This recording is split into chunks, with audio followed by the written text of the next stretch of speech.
Біз адам баласы күніне 3 уақыт тамақ ішеміз, иә. Сонда мына кейде тамақ ішіп алғаннан кейін расстройство желудка болады да, әрі бері жүгіріп жүреміз. Сондай нәрсені жиі көреміз. Және қандай тамақ ішіп едік өзі? Немене ұнамай қалды маған?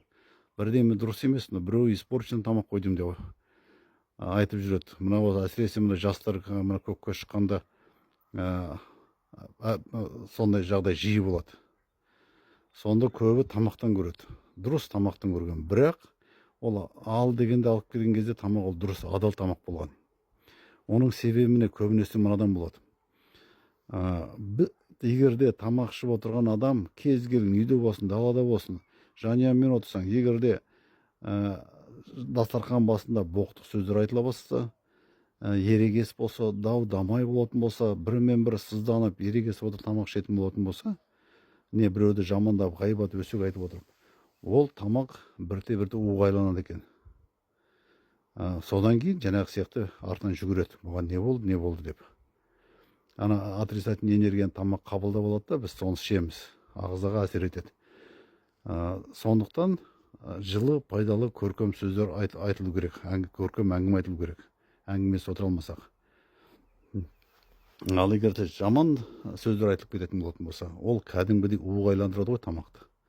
Ол 100% дәлелденген нәрсе.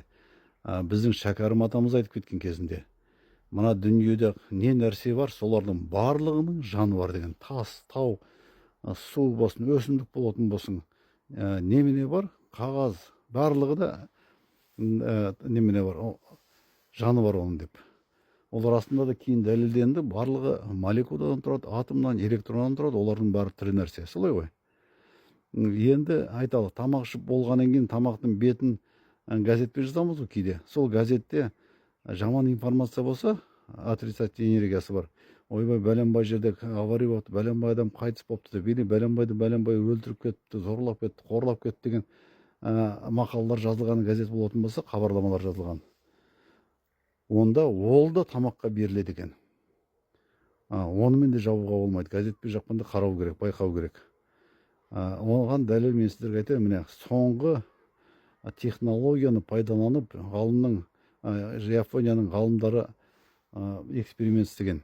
Бір бастаудан 2 стакан су алып, екеуінде қағазбен жауып қойған. Ақ қағаз, екеуінде қағаздарға біреуіне ылғи жақсы сөздер жазып жапқан бір стаканды. Екіншісіне ылғи жаман сөздерді, боқтық сөздер жазып жауып қойған. Сонда бір сөткеннен кейін алып, оны морозилка салып қатырып зерттеген кезде, микроскопқа салып барлық сараптаманы істегенде мынаны анықтаған, таң қалған ғалымдар.